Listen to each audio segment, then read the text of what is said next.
Hey everybody, this is Charlie with 4BZ Truth. So it's early in the morning. I go to work early, so the sun's not even up yet. It's like 5 in the morning. So, one of the reasons I make videos driving in my truck all the time is I work like 58 hours a week, and my wife is pregnant, and I have other things that I do in my life that are very consuming. So I take the little time that I have to make these videos. Now, to reflect back to the last video, I made part one in a series. I don't know how many videos I want to make on this, but as of right now, this will be the last one. It could be another one if I wanted to add to it, but it's in regards to Satan, or Lucifer, and who he is in light of near-death experiences. Now, I've tried to, I apologize, the last video that I did actually cut off at the end because my capacity on my phone just didn't have any more recording space or storage or whatever. So, but I'm just going to recap a little bit as far as, Satan is kind of the concept that we get from the Bible, and he's paralleled. I mean, he's basically the same person as Lucifer.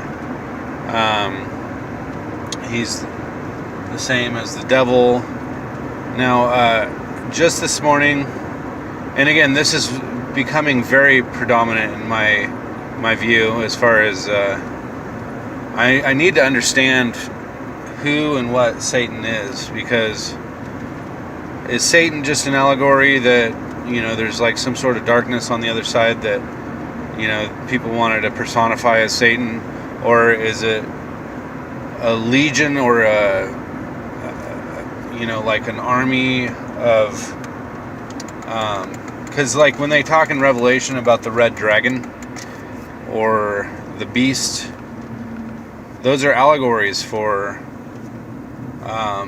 like government systems and things like that. And it kind of makes me wonder, with how many allegory concepts you can get from the Bible, how much of it is literal and how much of it is just allegory, I guess. So the reason I really feel like this is important is the implications, the spiritual, what will happen if we choose to go down the wrong path, and obviously the path is, according to the Bible, the path is narrow that leads to righteousness, and the path to destruction is broad, and it's easy to travel down.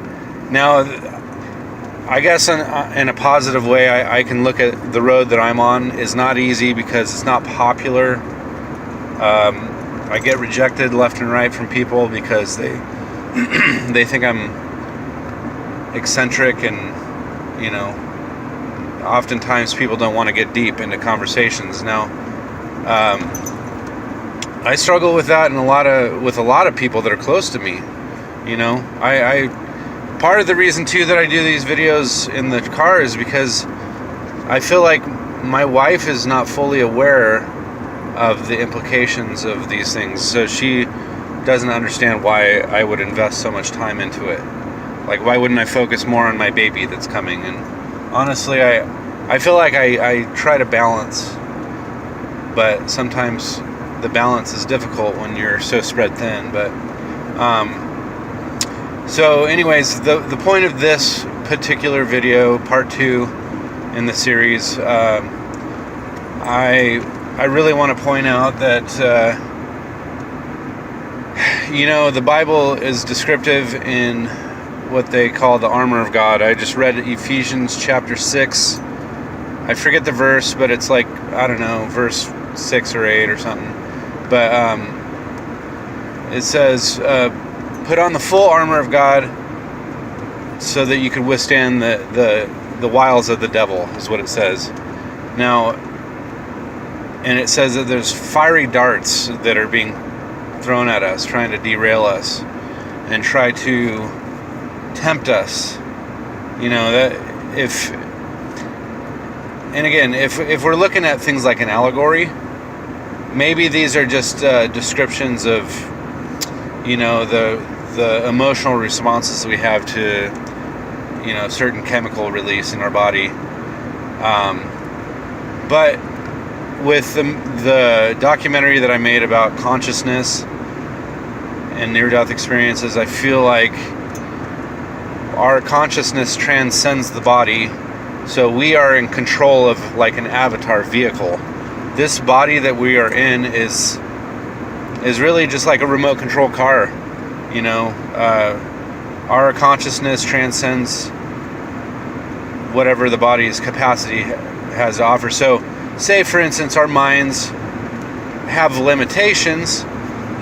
It's like, you know, I was thinking in terms of like water in a stream. If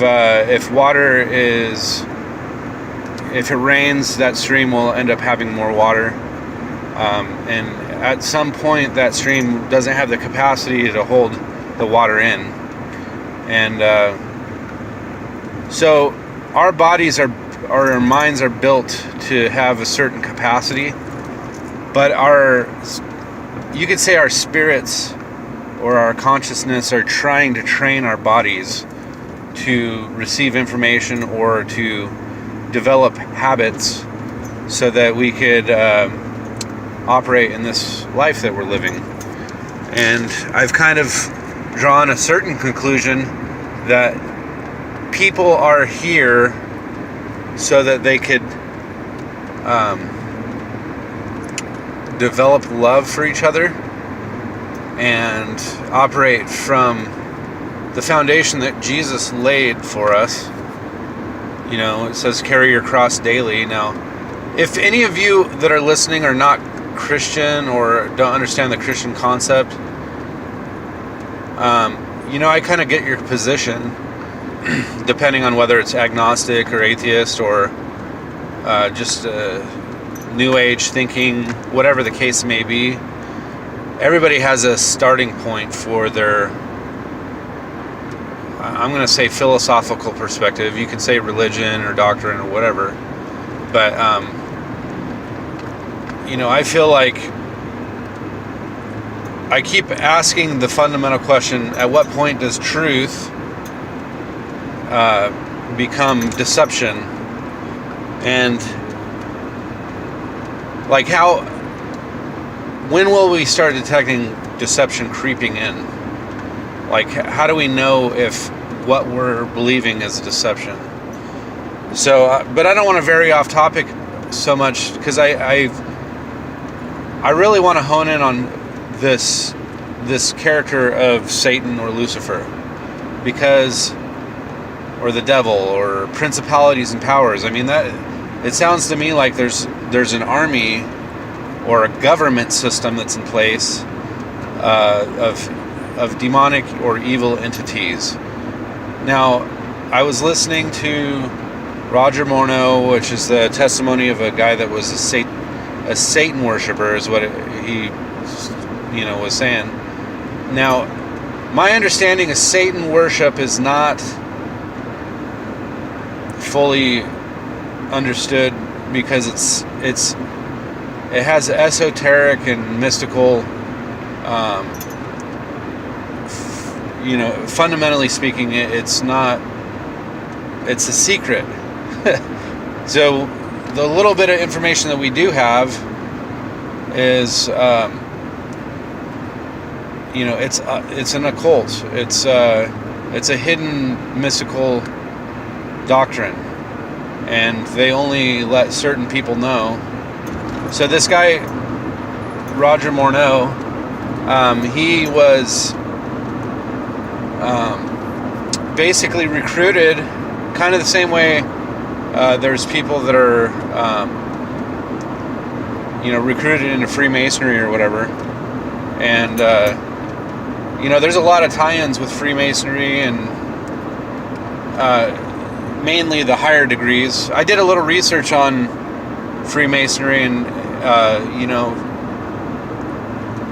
honestly, I was listening to the audio of Morals and Dogma by Albert Pike, and you know, the early chapters are, honestly, I kind of wondered what the big hype was about, like why anybody would think Freemasonry is so bad.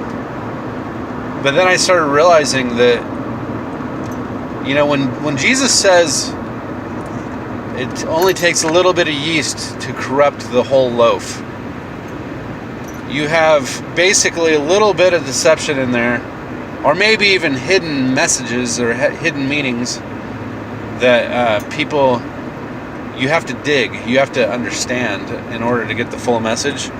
And I see a lot of this kind of decoding scripture or writing from a lot of these ancient sources. You know, going back to the book that my brother wrote, and again, my brother and I have a lot of differing views now, but he wrote a book called From Noah to Hercules, and I would check it out if you haven't seen it yet. But basically, he's building a case that a lot of the ancient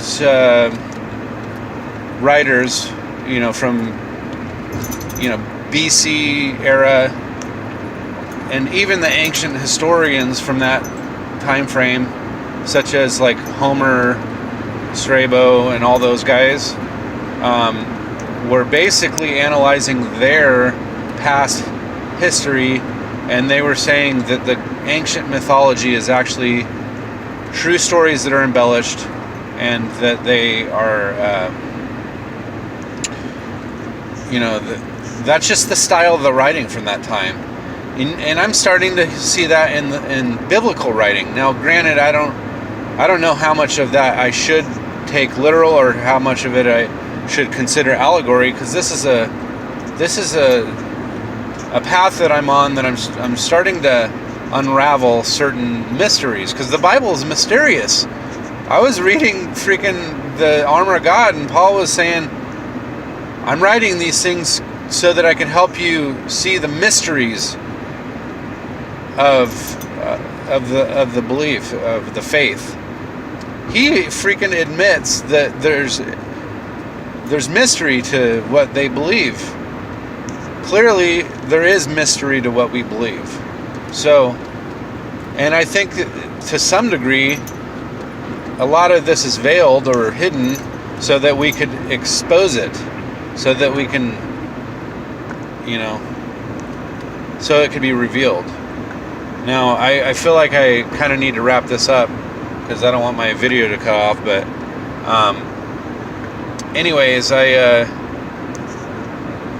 hoping people can kind of stir in their mind and their hearts a little bit about what I'm saying, because near-death experiences often masquerade as, you know, this light being, or the universal light cloud. We are God. We are just an extension of God. And, you know, although that sounds compelling and maybe true, I'm still trying to figure out how the deception, you know, factors into all this. Because a lot of the near-death experiences don't even speak on deception. But they speak on hell every once in a while. So why in the heck is there hell or torment or outer darkness if there is no separation from God? And if there is separation from God, why does it masquerade as everybody is gonna, you know, there's not judgment, or there is no judgment? This is a freaking serious topic to me. It's the most serious thing I have been exposed to as of lately, in my opinion. But obviously, the deeper I go down this freaking rabbit hole, the deeper the spiritual implications I begin to find. So I appreciate your patience, everybody, if you've been watching this whole video here. I know that the quality of the video is not good because it's dark, but if you just like to listen to rants, well, here you go. I mean, I have a lot on my mind, and I'm going to continue to, speak on these topics and kind of unravel the mysteries. Hopefully, you like and subscribe. Click on the bell icon if you want to hear, my other videos that come out here down the road. But I'm dedicated to, and committed to doing my due diligence to. I don't really find that I'm a teacher per se, but I definitely feel like I